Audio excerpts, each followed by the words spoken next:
नमस्कार दोस्तों, स्वागत है आपका अपने YouTube channel marathon competition classes पर।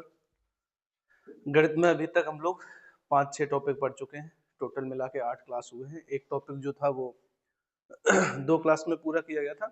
बाकी सारे टॉपिक सिंगल सिंगल क्लास में है और बहुत सरल और आसान भाषा में आपको समझाने का प्रयास किया गया है। ठीक है, आज हम लोग एक नए टॉपिक के साथ में रूबरू होने वाले हैं। आज का टॉपिक है परीक्षा पर आधारित प्रश्न। अभी तक जो आप क्वेश्चन पढ़ रहे हैं वो सारे के सारे परसेंटेज बेस्ड ही हैं। तो आज हम लोग विशेष तौर पर परीक्षा पर आधारित प्रश्नों पर चर्चा करने वाले हैं। ठीक है, तो चलिएगा देखते हैं हम लोग अपना आज का पहला प्रश्न क्या रखा गया है। तो ये है आपका आज का पहला प्रश्न।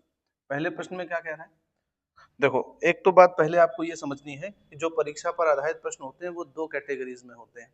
एक होता है जिसमें रिजल्ट दिया गया होगा बल्क में, सीधा बताएगा कि 17% लोग फेल हुए हैं, है ना, 40% लोग पास हुए हैं या फेल हुए हैं, 35% पास हुए हैं, फेल हुए हैं।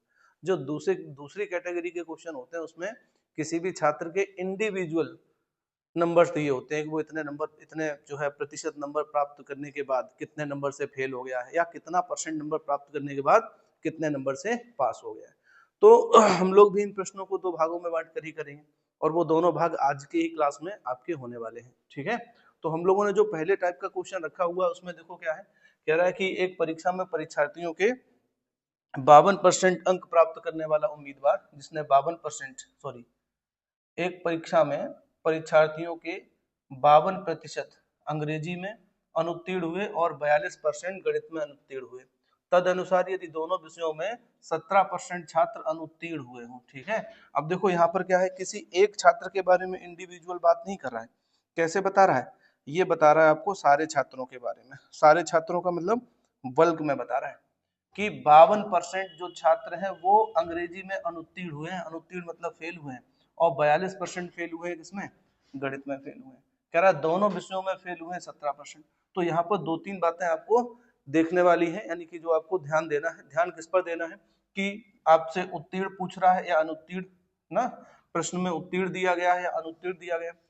दूसरी बात ये भी आपको ध्यान रखना है कि जो डाटा है, जैसे देखो ये वाला कह रहा है अंग्रेजी में अनुत्तीर्ण हुए, तो अनुत्तीर्ण है। फिर कह रहा है 42% गणित में अनुत्तीर्ण हुए, ये भी अनुत्तीर्ण है। और 17% छात्र दोनों विषयों में अनुत्तीर्ण हुए, तो तीनों डाटा कैसे हैं, फेल वाले। ये तीनों डाटा एक में ही होने चाहिए, चाहे तो फेल वाला होना चाहिए चाहे तो पास वाला। मान लो 2 डाटा हमारे पास वाले होते, एक डाटा हमारा फेल वाला होता, तो हम इन्हें पास वाले में बदलते या फेल वाले में बदलते। तो आप बताएंगे जो डाटा सभी विषयों के बारे में दिया हुआ, जैसे इसमें कह रहा है दोनों विषयों में फेल हुए, तो अगर ऊपर वाला डाटा हमारा पास में होता तो हम उसे फेल में बदल लेते हैं। ठीक है, और ये जो आपका क्वेश्चन है, इस टाइप के जो क्वेश्चंस होते हैं जो वेन डायग्राम से हल होते हैं, ये रीजनिंग का भी पार्ट होते हैं। रीजनिंग में एक चैप्टर होता है आपका लॉजिकल वेन डायग्राम, ठीक है, तार्किक वेन आरेख। उसमें इसको और जो है विस्तृत विस्तृत अवधारणा के साथ में उसमें क्वेश्चन पूछे जाते हैं। तो अगर मान लो कभी समय रहा और हम लोग रीजनिंग पर भी डिस्कशन साथ में स्टार्ट किए, तो हम लोग वहां पर देखेंगे कि वहां पर जो क्वेश्चन आते हैं उनका दायरा थोड़ा सा बड़ा होता है, सेम इसी वाले टॉपिक पर। अभी हम लोग इसे पढ़ रहे हैं केवल गणित के प्रोस्पेक्टस से, तो हम लोग इसमें गणित के प्रोस्पेक्टस से पढ़ेंगे तो इसका थोड़ा सा एरिया कम हो जाता है। ठीक है, चलिए, होता क्या है, ऐसे क्वेश्चंस में जितने आपको सब्जेक्ट दिए होते हैं आप उतने ही गोले खींच लेते हैं। जैसे कह रहा है एक अंग्रेजी विषय है और एक आपका गणित विषय है, तो एक मैंने ये अंग्रेजी का गोला खींच लिया, ठीक है, और एक ये मैंने गणित का गोला खींच लिया, जो एक दूसरे को थोड़ा सा ओवरलैप करते हैं। मैंने माना कि ये वाला जो है वो इंग्लिश के लिए है, इंग्लिश के लिए है, और इंग्लिश में कितने फेल पास हुए हैं, तो आप बताएंगे 52%। ठीक है, जो दूसरा गोला है वो किसके लिए है, तो दूसरा जो गोला है वो गणित के लिए है। मैंने मान लिया कि ये वाला जो है वो गणित के लिए है, ठीक है, मैथ के लिए है। इसमें कितने फेल हुए हैं, तो कह रहा है इसमें 42% छात्र फेल हुए हैं। कह रहा है दोनों विषयों में कितने फेल हुए, तो जो दोनों वाला पोर्शन है वो ये वाला है जहां पर दोनों गोले एक दूसरे को ओवरलैप करते हैं, ये पोर्शन जो है वो दोनों में है। तो अब इसी वाले पोर्शन को आपको सबसे पहले करना स्टार्ट करना है, यानी कि सबसे पहले आप इसी वाले पोर्शन को भरेंगे। ठीक है, ये जो डाटा है जब आप भरना स्टार्ट करेंगे तो वहां से डाटा भरना स्टार्ट करेंगे जहां से आपने देखा होगा कि मैक्सिमम सब्जेक्ट के बारे में जो डाटा दिया गया हो, तो जो दोनों वाला डाटा है उसे आप पहले भर लेंगे। कह रहा 17% छात्र जो है वो दोनों विषयों में क्या हुए हैं, फेल हुए हैं। तो ये 17% दोनों में हो गए। ठीक है, अब आपसे देखो इंग्लिश में कितना भरना था, 52, 17 ऑलरेडी यहाँ पर हो चुका है, तो बचा कितना है, तो अगर आप 52 में से अगर आप 17 घटाते हैं तो बचेगा आपका 35, यानी कि इंग्लिश वाले में कितना भरना है आपको, 35, जोड़ के कितना हो जाएगा 52। ऐसे ही आपको देखना है कि मैथ्स में कितने फेल हुए हैं, 42%। अब आप 42 घटाइएगा किसमें, सॉरी 17 घटाइएगा किसमें से, 42 में से, तो 42 में से आप 17 घटाइएगा तो कितना बचेगा, बचेगा आपका 25। ठीक है, एक बात समझिएगा, ये घटा के क्यों भर रहे हैं, घटा के इसलिए भर रहे हैं क्योंकि अंग्रेजी वाले में हमें कुल डाटा भरना था, कितना भरना था 52%, जिसमें से 17 ऑलरेडी हो चुका था, तो 17 हटाने के बाद कितना बचेगा 35, तो हम इसमें 35 ही भरेंगे। ऐसे मैथ्स में हमें कितना भरना था, मैथ में हमें भरना था 42%, 42 में से ऑलरेडी 17 भरा जा चुका है, तो बचा कितना 25। अब इन्हीं को आप लोग आपस में जोड़ लीजिएगा, इन्हीं को क्या करना है, आपस में जोड़ के देखिएगा, तो ये डाटा हो गया है किसका, फेल वालों का। ठीक है, इसे जोड़िएगा, टोटल देखिएगा भाई कितना बनना है, तो आप बताएंगे 35 और 25 कितना हो गया 60, है ना, 60 और 7 कितना हो गया, 60 और 17 कितना हो गया, ये हो गया आपका 77, यानी कि 77, यानी कि 77% लोग ऐसे हैं जो क्या हुए, जो फेल हुए हैं, जो फेल हैं।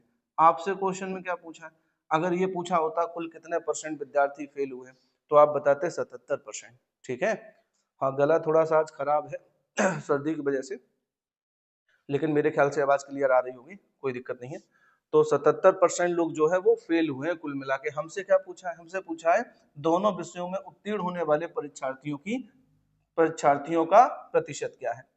तो देखो जो भी रिजल्ट होता है, अगर हम रिजल्ट को परसेंटेज में काउंट करेंगे तो ये हमेशा 100% के बराबर होता है टोटल रिजल्ट, और टोटल रिजल्ट में से 77% हो गए हैं फेल, तो बचे कितने भाई, बचे कितने 23%। ये 23% क्या हुए होंगे, यही 23% है जो पास हुए होंगे। हमसे पूछा है पास होने वालों का प्रतिशत क्या है, तो कितने परसेंट पास हुए होंगे, 23%। उम्मीद है बहुत सरल कॉन्सेप्ट है इसका, सारे लोगों को बहुत अच्छे से समझ में आया होगा। आपको करना क्या है, जितने सब्जेक्ट दिए गए हैं उतने आपको गोले खींच लेने हैं। ठीक है, फिर डाटा देख लेना है कि किस सब्जेक्ट का कैसा डाटा दिया है, फेल वाला है या पास वाला है, और डाटा को भरना कहाँ से स्टार्ट करना है, जहां से मैक्सिमम सब्जेक्ट के बारे में दिया गया हो। जैसे अगर 3 सब्जेक्ट है तो तीनों में कितने फेल पास हुए हैं, वहां से आप डाटा भरना स्टार्ट करेंगे, फिर 2 वाले का, फिर 1 वाले का। 4 सब्जेक्ट दिए गए तो पहले 4 वाले का, फिर 3 वाले का, फिर 2 वाले का, फिर सिंगल डाटा भरेंगे। ठीक है, चलिए बढ़ते हैं अगले प्रश्न की ओर। अगला प्रश्न क्या है हमारा, तो हम लोग देखते हैं अगले प्रश्न को। अगला प्रश्न है, एक परीक्षा में 19% छात्र, 19% विद्यार्थी गणित में और 10% विद्यार्थी अंग्रेजी में अनुत्तीर्ण होते हैं। यदि सारे विद्यार्थियों में से 7% विद्यार्थी दोनों विषयों में अनुत्तीर्ण हुए, तो दोनों विषयों में उत्तीर्ण होने वाले विद्यार्थियों की संख्या क्या है। हमें कौन सा दिया गया, देखो 19% विद्यार्थी क्या हुए गणित में, और 10% विद्यार्थी किसमें, अंग्रेजी में अनुत्तीर्ण हुए, यानी कि फेल वालों का डाटा दिया गया है। और कह रहा 7% विद्यार्थी ऐसे हैं जो दोनों विषयों में अनुत्तीर्ण हुए हैं। ठीक है, तो तीनों डाटा किसके हैं, तीनों डाटा कैसे हैं, अनुत्तीर्ण वाले हैं। देखो ये भी दोनों अनुत्तीर्ण है और ये भी क्या है, अनुत्तीर्ण ही है ना। तो अब हमें क्या करना है, हमसे क्या पूछा गया, हमसे पूछा गया उत्तीर्ण होने वाले विद्यार्थियों की संख्या क्या है। तो 2 सब्जेक्ट हैं तो आपको पहले की तरह 2 गोले खींच लेने हैं जो एक दूसरे को ओवरलैप करते हैं। अब पहले वाले में क्या है, तो पहले वाले में है गणित, गणित में कितने फेल हुए हैं, तो कह रहा 19%, ऐसे लिख लो। फिर दूसरा सब्जेक्ट क्या है, दूसरा सब्जेक्ट है आपका अंग्रेजी, अंग्रेजी में कितने फेल हुए हैं, तो कह रहा अंग्रेजी में हुए हैं 10%। ठीक है, और दोनों विषयों में कितने फेल हुए हैं, दोनों विषयों में हुए 7%। अब यहीं से आप डाटा इसमें भरना स्टार्ट कर देंगे। अगर हमें इस मैथ में टोटल फेल हुए हैं 19%, उसमें से 7 ऑलरेडी हो चुके हैं, तो बचे कितने हैं, तो आप बताएंगे 12% बचे हैं। तो ये टोटल 12 इसमें लिख देने के बाद टोटल मैथ्स में कितने हो गए 19। 10% विद्यार्थी अंग्रेजी में फेल हुए हैं, उसमें से 7% ऑलरेडी हम लिख चुके हैं, तो बचा कितना है 3%, बचा कितना है 3%, टोटल 10 हो गया। अब जो क्वेश्चंस की कंडीशन है आप उसे मिला के देखेंगे तो सारी कंडीशन इसमें फुलफिल हो रही है। मैथ्स में होने चाहिए थे 19, देखो 12 और 7 19 है। इंग्लिश में होने चाहिए थे 10, तो 7 और 3 10 है। और ये डाटा किसका है, फेल वालों का। मैं इन सबको जोड़ लेता हूँ, तो जोड़ने के बाद टोटल कितना बना, तो टोटल बना आपका 27%। ये 27% क्या है, तो आप बताएंगे ये 27% डाटा है फेल वालों का। ये जो 27% डाटा है ये है आपका फेल वालों का, ठीक है। फेल हमसे क्या पूछा गया है, सॉरी फेल हमसे क्या पूछा गया है, हमसे पूछा गया है पास। तो आप बताएंगे टोटल जो रिजल्ट होता है वो कितना होता है 100%। 100% में से अगर 27% हो गए हैं फेल तो बचे कितने हैं भाई कितने बचे हैं, तो बताइए भाई कितना बच गया। तो यहाँ पर बचा हुआ है आपका 3 है ना, और यहाँ बचा हुआ है कितना, यहाँ पर बचा हुआ है 8 यानी कि 83, सॉरी 9 में से 2 गया 7 यानी कि 73%, यानी कि कितना बचा हुआ है 73%। ये कौन सा आ गया डाटा, ये आ गया है पास वाला, ठीक है। तो पास कितने हुए हैं 73%, ठीक। ये था आपका दूसरा क्वेश्चन। अगर आपको हमारी वीडियोस पसंद आती हैं तो आप लोग वीडियो पर लाइक जरूर करिएगा और कमेंट भी करिएगा। और अगर अभी तक आपने हमारे चैनल को सब्सक्राइब नहीं किया है तो प्लीज चैनल को सब्सक्राइब भी करिएगा। और अगर आपने पिछले वाले क्लासेस नहीं देखे हैं तो प्लेलिस्ट में जाइएगा और सारे क्लासेस एक बार देखिएगा, है ना। अन्य सब्जेक्ट के भी क्लास आपके चैनल पर उपलब्ध है, उन क्लासों को भी आप लोग देखिएगा, ठीक है। और उन पर भी कमेंट और लाइक करिएगा। चलिए बढ़ते हैं हम लोग अगले प्रश्न की ओर। अगला प्रश्न क्या है हमारा तो प्रश्न नंबर 3। देखो भाई 3 में क्या कह रहा है, कह रहा है कि एक विद्यालय में 90% छात्र अंग्रेजी में और 85% छात्र गणित में उत्तीर्ण हुए, ठीक है, गणित में उत्तीर्ण हुए। और 150 विद्यार्थी, अब यहाँ पर देखो परसेंटेज में नहीं है, संख्या में है, 150 विद्यार्थी दोनों विषयों में उत्तीर्ण हुए। यदि इन दोनों विषयों में कोई भी छात्र अनुत्तीर्ण न हुआ हो तो छात्रों की कुल संख्या क्या है। थोड़ा सा अलग प्रश्न है, ठीक है। कह रहा है कि 90% छात्र क्या हुए हैं, 90% छात्र अंग्रेजी में उत्तीर्ण हुए हैं। तो मैंने लिखा भाई 90% छात्र हमारे अंग्रेजी में उत्तीर्ण हुए हैं, ठीक है 90%। और 50% छात्र हमारे गणित में उत्तीर्ण हुए, फेल कोई हुआ ही नहीं है, ठीक है। ऐसा कोई विद्यार्थी नहीं है जो दोनों विषयों में फेल हुआ, सिंगल सिंगल में तो फेल हुए, क्योंकि अगर 90% इसमें अंग्रेजी में पास हुए तो 10% तो फेल हुए होंगे। और 85% अगर जो है यहाँ गणित में पास हुए हैं तो यहाँ भी 15% फेल हुए हैं। लेकिन कोई विद्यार्थी ऐसा नहीं है जो दोनों विषयों में फेल हुआ हो, ठीक है। तो अब हम इसे फेल और पास वाले डाटा में नहीं बदल पाएंगे, हम इसे इसी डाटा के साथ में सॉल्व करने का प्रयास करेंगे। तो हमने कहा अगर 90% छात्र अंग्रेजी में पास हुए और 85% हमारे छात्र पास हुए जिसमें गणित में पास हुए, तो कुल मिला के पास कितने हो गए। तो कुल मिला के भाई पास कितने हो गए, तो आप बताएंगे ये 5 और ये हो गया आपका कितना बन गया, ये बन गया आपका 17, यानी कि 175% लोग पास हुए। लेकिन आपको ध्यान देना है कि टोटल रिजल्ट कितना हो सकता है 100% ही हो सकता है, टोटल रिजल्ट हो सकता है 100%। इसका मतलब 75% लोग ऐसे हैं जो दोनों विषयों में पास है। 75% लोग कौन से हैं, जो दोनों विषयों में पास है, यानी कि जिन्होंने दोनों बार हाथ उठा दिया। इसीलिए जो परसेंटेज में संख्या थी वो 100% से ऊपर हो गई, यानी कि कुछ लोगों ने दोनों में हाथ उठाया है, अंग्रेजी में भी पास होने पर और गणित में भी पास होने पर। तो 75% ऐसे हैं जो दोनों विषयों में पास हुए हैं। क्वेश्चन में कह रहा है दोनों विषयों में कितने पास हुए हैं 150, इसका मतलब 75% बराबर दिया गया है 150 से। आपसे पूछा गया है तो छात्रों की कुल संख्या क्या है, कुल संख्या कितनी होती है 100%, तो आपको 100% बराबर निकाल देना है। तो ये बात तो हमें पहले से ही पता है कि जिस परसेंट के बराबर दिया होता है उससे क्या करते हैं भाग, जो निकालना होता है उससे क्या करते हैं गुणा। बस इसी को हल कर लो। तो 75 दूनी कितना हो गया 150। तो इसका मतलब कुल छात्र कितने हैं, तो आप बताएंगे कुल छात्र हैं कितने 200। बस यही क्या हो गया आपका आंसर। हमसे पूछा था कुल छात्रों की संख्या क्या है, तो कुल छात्र कितने बनेंगे 200, ठीक। चलिए बढ़ते हैं अगले प्रश्न की ओर। अगला प्रश्न क्या है हमारा अगला प्रश्न क्या है, देखो सेम है। कह रहा किसी परीक्षा में 34% छात्र गणित में फेल हुए और 42% अंग्रेजी में फेल हुए। यदि 20% छात्र दोनों विषयों में फेल हुए हों तो दोनों विषयों में पास होने वाले छात्रों का प्रतिशत क्या है। अब आपको बहुत आराम से पता हो गया कि आपको क्या करना है, दो गोले बना लेने हैं जो एक दूसरे को ओवरलैप करते हो। और दोनों देखो जो हमारे डाटा दिए गए, गणित वाला भी डाटा कैसे है फेल है, गणित वाला भी डाटा कैसे है, तो आप बताएंगे गणित में भी भाई फेल वाला है ना।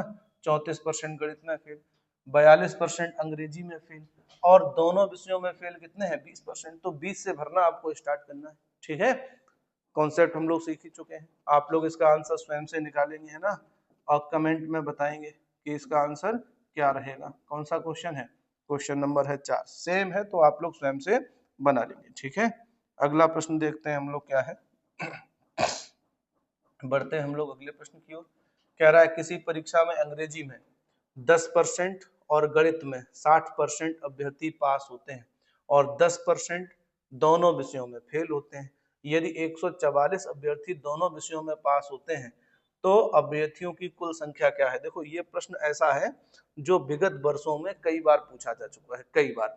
समस्या यहाँ पर इसमें कहाँ पर आती है, देखो इस पर आप लोग स्टार लगा लीजिएगा। समस्या कहाँ आती है, क्वेश्चन में कह रहा है कि अंग्रेजी में कितने पास हुए हैं 70%, ठीक है। गणित में कितने पास हुए हैं, तो आप बताएंगे गणित में हुए हैं 60%। और 10% ऐसे हैं जो क्या है दोनों विषयों में फेल हैं। अब आप समझिएगा पहले दोनों का डाटा कैसे है पास वाला, बाद वाले का डाटा कैसे है फेल वाला। अभी मैंने जब ये चैप्टर पढ़ाना स्टार्ट किया था तो मैंने आपसे कहा था कि हमेशा ये तीनों डाटा कैसे होने चाहिए, एक ही जैसे होने चाहिए, या तो तीनों पास वाले या तो तीनों फेल वाले। मैंने कहा अगर डाटा अलग अलग हो जाता है तो हम डाटा को एक जैसे डाटा में बदल लेंगे, लेकिन किस में, फेल वाले को पास वाले में या पास वाले को फेल वाले में। तो हमने कहा था जो जो मैक्सिमम सब्जेक्ट के बारे में होगा, मैक्सिमम मतलब कॉमन सब्जेक्ट के बारे में, जैसे कहा दोनों में क्या है फेल, तो हमें सारा डाटा कैसे बदलना पड़ेगा फेल वाले में। अगर दोनों में पास वाला होता, ये दोनों डाटा फेल वाले होते, तो हम पूरे को बदल रहे होते कैसे पास वाले में, ठीक है। तो अब एक बात समझिएगा, मैं बात कर लेता हूँ किसकी, अंग्रेजी की, ठीक है। अंग्रेजी, अंग्रेजी में कितने भाई पास हुए हैं, तो आप बताएंगे 70% पास हुए हैं। और दूसरा है आपका गणित, है ना, गणित में कितने पास हुए हैं, तो कह रहा गणित में पास हुए हैं 60%। और अब ये कौन से थे, ये थे आपके पास वाले, ये हैं जो पास हुए हैं यानी कि उत्तीर्ण हुए हैं, ठीक है। दोनों में डाटा कैसा है, दोनों में है फेल वाला, तो आप पूरे डाटा को किसमें बदल लेंगे फेल वाले में। तो यहाँ पर एक बात समझिएगा, अगर अंग्रेजी में पास हुए हैं 70% तो फेल कितने हुए होंगे 30%। अगर गणित में पास हुए हैं 60% तो फेल कितने हुए होंगे 40%। और दोनों का डाटा उसने दिया है कि दोनों में फेल कितने हुए, कह रहा 10%। अब हमारा सारा डाटा कैसे हो गया फेल वाले में। अब हम क्वेश्चन को पुराने वाले मेथड से ही बना पाएंगे। हमने कहा पुराना वाला मेथड क्या था हमारा, तो जितने सब्जेक्ट होते हैं उतने ही हम लोग क्या करते हैं गोले खींच लेते हैं। हमने गोले खींच लिए। ये मैंने इंग्लिश के लिए रखा है, इंग्लिश में कितना फेल है, फेल वाले डाटा पर काम करना है 30%, ठीक है। गणित में कितने फेल हैं, तो आप बताएंगे गणित में है 40%, ठीक है। दोनों में कितने हैं 10%, यही 10% कहाँ लिख देंगे बीच में जो दोनों में है। अब हमें इंग्लिश में बनाने थे 30%, हम ऑलरेडी 10 लिख चुके हैं, तो यहाँ कितना लिख सकते हैं 20%। यहाँ देखेंगे मैथ्स में कितने थे 40%, उसमें से हम कितना लिख चुके हैं 10%, तो यहाँ कितना लिखा जा सकता है 30%। अब ये पूरा डाटा आप जोड़ लीजिएगा, अगर हम पूरा डाटा जोड़ते हैं तो पूरा डाटा हमारा आ रहा है कितना, देखो पूरा डाटा आ रहा है 30 और 30 60%, ठीक है। और ये 60% डाटा किसका है, ये 60% डाटा कौन सा है, आप बताएंगे ये है फेल वाला, ठीक है, क्योंकि हमने फेल वाले के लिए बनाया था। तो ये डाटा कौन सा है, ये डाटा है आपका फेल वाला, ठीक। अब आगे क्वेश्चन में देखते हैं, कह रहा 44% विद्यार्थी दोनों विषयों में पास होते हैं तो अभ्यर्थियों की कुल संख्या क्या है। तो एक बात समझिएगा, 144 अभ्यर्थी दोनों विषयों में पास होते हैं, दोनों विषयों में पास होने वाले कितने हैं, तो आप बताएं अगर फेल वाले हैं 60% तो पास कितने हुए होंगे 40% हुए होंगे। क्वेश्चन में कह रहा है पास कितने हुए हैं 144 अभ्यर्थी पास हुए। तब आपसे पूछा बताइएगा अभ्यर्थियों की कुल संख्या क्या है, तो कुल हमेशा कितना होता है 60%, सॉरी कुल हमेशा कितना होता है 100%, 100%। तो अब हम 100% कैसे निकालेंगे, तो हमें पता है जिस संख्या के बराबर दिया होता है उससे क्या करते हैं भाग, और जो निकालना होता है उससे क्या करते हैं गुणा। बस इसी को हल कर लो, ठीक है, हल कर लो। देखो कुछ कट सकता है तो हम लोग काट देते हैं, जीरो से ये जीरो कट गया, 4 से काटिएगा ये वाला है ना, तो ये कट गया, 4 तियां 12 बचा 2, 4 छंग 24, है ना। तो कुल मिला के कितना आ गया, कुल मिला के आ गया 360, ठीक है 360, यही रहेगा ना, यही तो रहेगा। कह रहा है 144 अभ्यर्थी दोनों विषयों में पास होते हैं तो अभ्यर्थियों की कुल संख्या क्या है, तो कुल संख्या कितनी रहेगी 260, ठीक है। देखो मुझे कुछ कैलकुलेशन में गड़बड़ लग रहा है, क्या गड़बड़ है, ये सब सही है, तो फेल होने वाले कितने निकल के आए 20, 30 30 60 बचा 40, 40 बराबर है 144 के, तो ठीक है 360। ठीक, चलिए बढ़ते हैं हम लोग अगले प्रश्न की ओर। अगला प्रश्न क्या है हमारा? तो भाई अगला प्रश्न देखते हैं। देखो ऐसे ही प्रश्न आपके जो मैथ वाले थे, मैंने कहा ये कभी कभी आपके रीजनिंग में भी पूछ लिए जाते हैं। तो क्वेश्चन में दिया गया कि 40% लोग समाचार पत्र एक्स पढ़ते हैं, 50% लोग समाचार पत्र वाई पढ़ते हैं, 20% लोग दोनों समाचार पत्र पढ़ते हैं, तो कितने प्रतिशत लोग दोनों में से कोई भी समाचार पत्र नहीं पढ़ते हैं? तो सेम पिछले वाले के तरीके से ही बनेगा, है ना। कैसे बनेगा? तो आपने कहा दो समाचार पत्र पढ़ने वाले लोग हैं, एक समाचार पत्र कौन सा है आपका? एक समाचार पत्र है आपका एक्स, एक समाचार पत्र है आपका एक्स और एक है आपका समाचार पत्र वाई। बस इसी के अनुसार आपको बना लेना है। तो आपने कहा दो समाचार पत्र, एक एक्स हो गया और एक क्या हो गया? वाई। तो एक्स को पढ़ने वाले कितने हैं? कहा एक्स को पढ़ने वाले हैं 40%, ठीक है। वाई को पढ़ने वाले कितने हैं? ठीक है, वाई को पढ़ने वाले हैं 50%। कितने ऐसे लोग हैं जो दोनों समाचार पत्र पढ़ते हैं?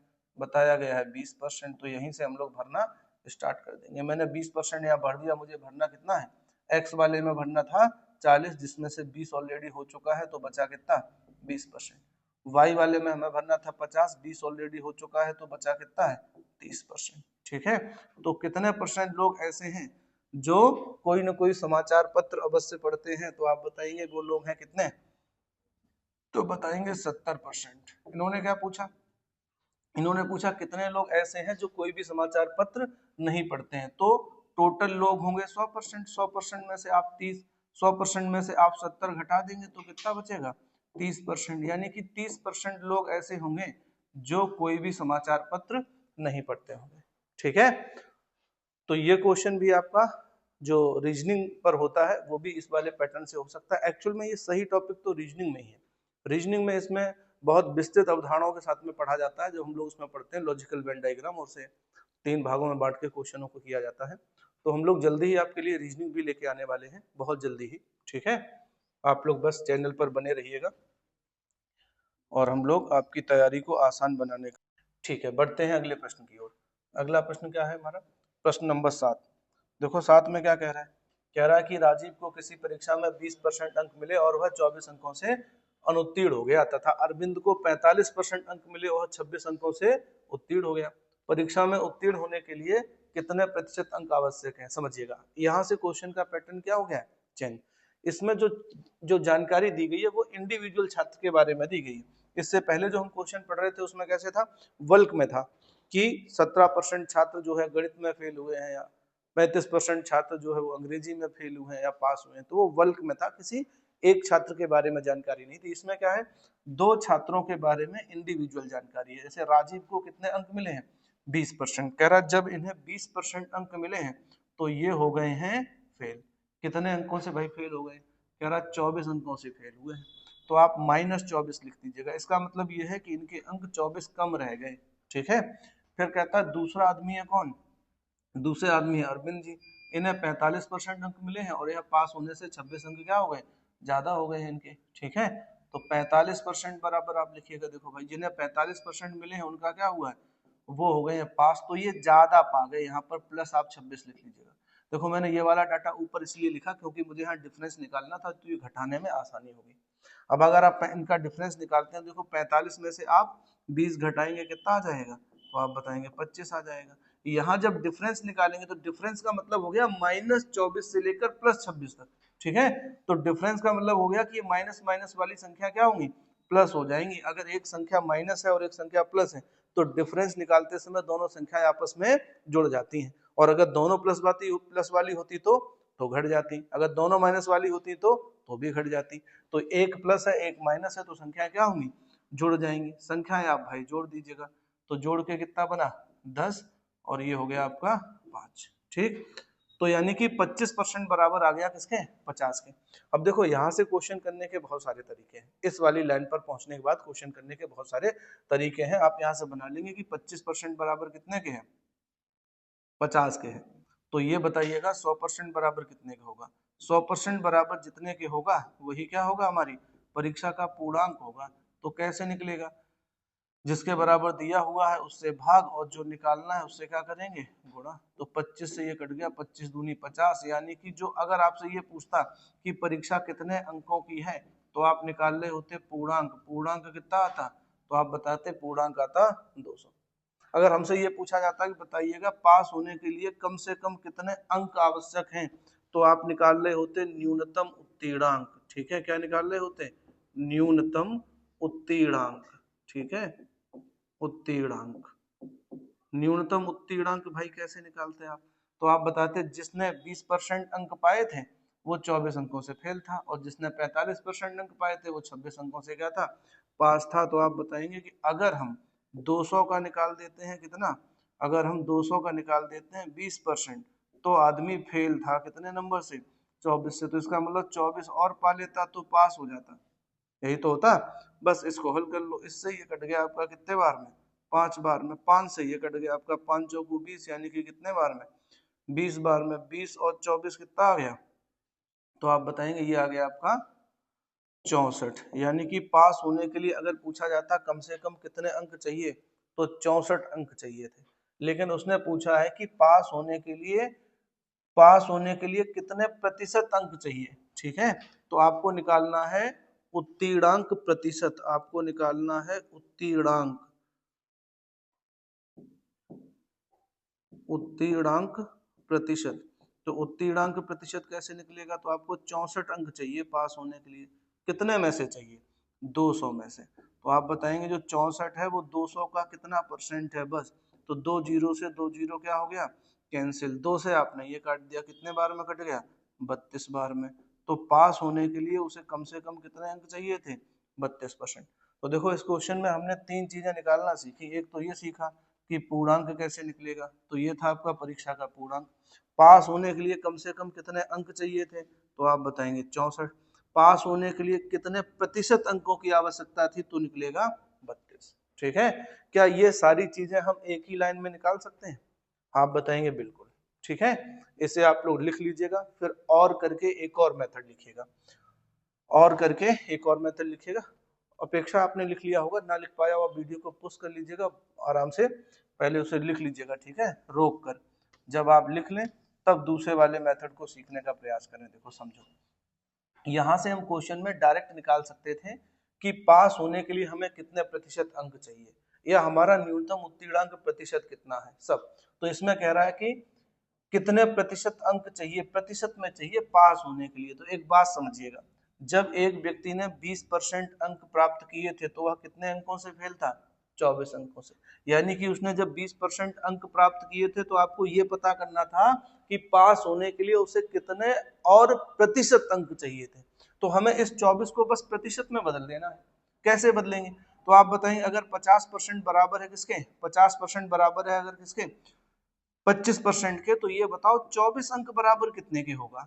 तो आप बताएंगे भाई जिसके बराबर दिया होता है उससे क्या करते हैं, भाग। अब 50 अंक बराबर हमें पता है 25% है, तो 50 से क्या करेंगे, भाग। और हमें 24 बराबर निकालना है कि 24 बराबर कितने परसेंट के होगा, तो 24 से क्या कर देंगे, गुणा। ये देखो सीधा कट गया, 25 दूनी 50, और 2 से ये कट गया कितनी बार में, 12 बार में। यानी कि हमें अगर प्रतिशत में देखा जाए तो कितने प्रतिशत अंक और चाहिए, तो आप बताएंगे 24 नंबर का मतलब हो गया कि हमें 12% अंक और चाहिए थे।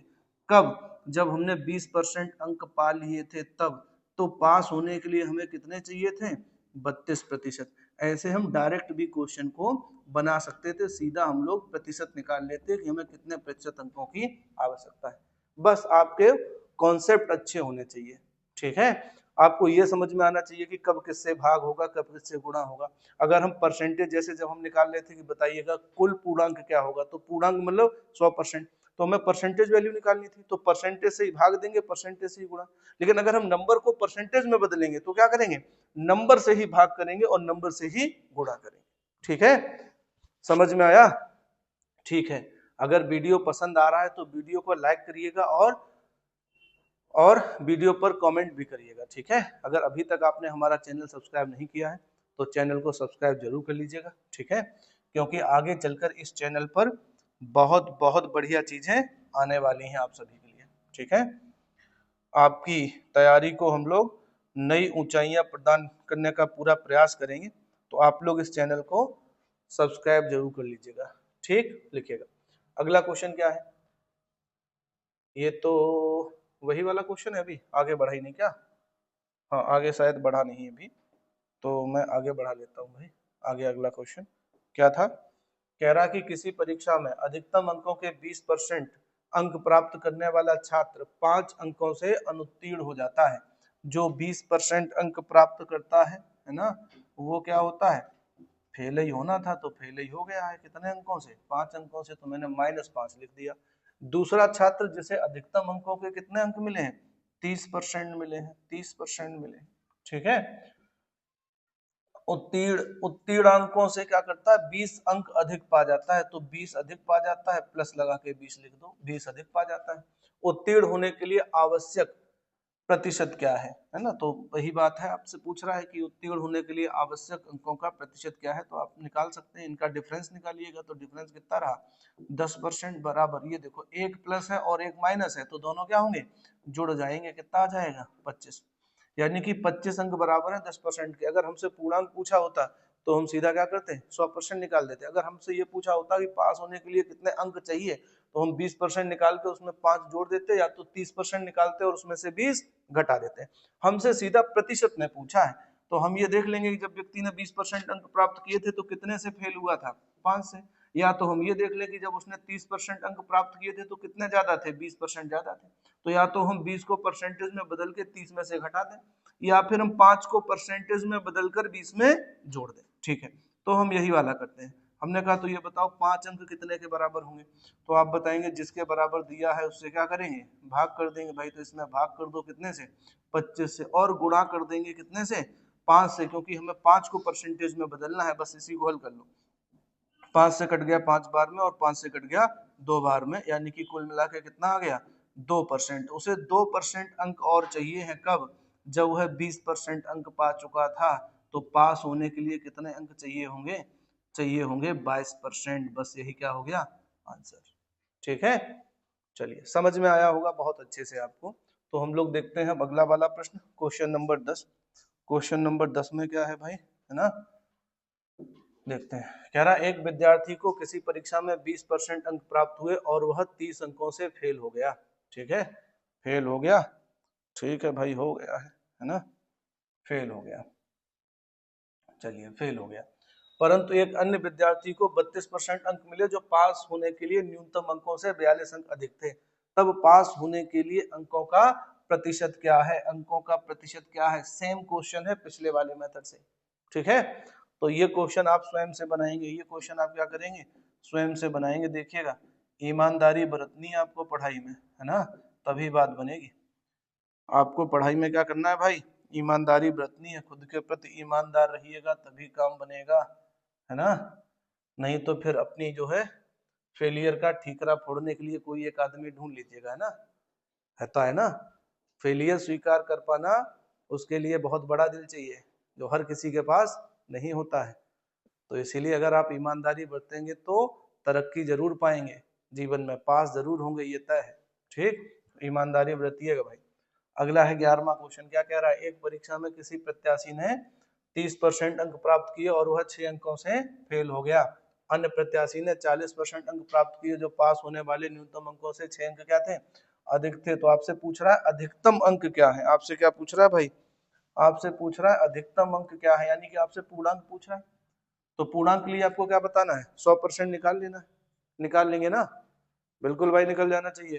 कैसे निकालेंगे, तो आप लोग खुद से निकालेंगे। और क्वेश्चन नंबर आपको मैंने कौन कौन सा करने के लिए दिया हुआ था, एक मेरे ख्याल से 4 या 5 नंबर था, है ना। उसके बाद में आपको एक 10 और एक 11, ये क्वेश्चन आपको स्वयं से करने हैं, ठीक है। बहुत जल्दी आपको क्वेश्चंस की जो प्रीवियस ईयर के आए हुए क्वेश्चन है उनकी पीडीएफ वगैरह, है ना, एग्जाम ओरिएंटेड क्वेश्चन की जो आ चुके हैं या जो संभावित है उन सबका पीडीएफ आपको हमारे टेलीग्राम चैनल पर उपलब्ध हो जाएगा। ये सारा काम 25 दिसंबर से स्टार्ट होगा, ठीक है। तो आप लोगों को क्या करना है, टेलीग्राम चैनल भी ज्वाइन कर लेना। अगर आप फेसबुक चलाते हैं तो हमारे फेसबुक पेज को भी आप लोग फॉलो कर सकते हैं, है ना। और यूट्यूब चैनल तो है ही, इसे आपको सब्सक्राइब कर लेना है। तो आज के लिए हम लोग क्लास में रखते हैं इतना ही। मिलते हैं हम लोग अगले वाले क्लास में किसी अगले टॉपिक के साथ में। तब तक के लिए जय हिंद दोस्तों।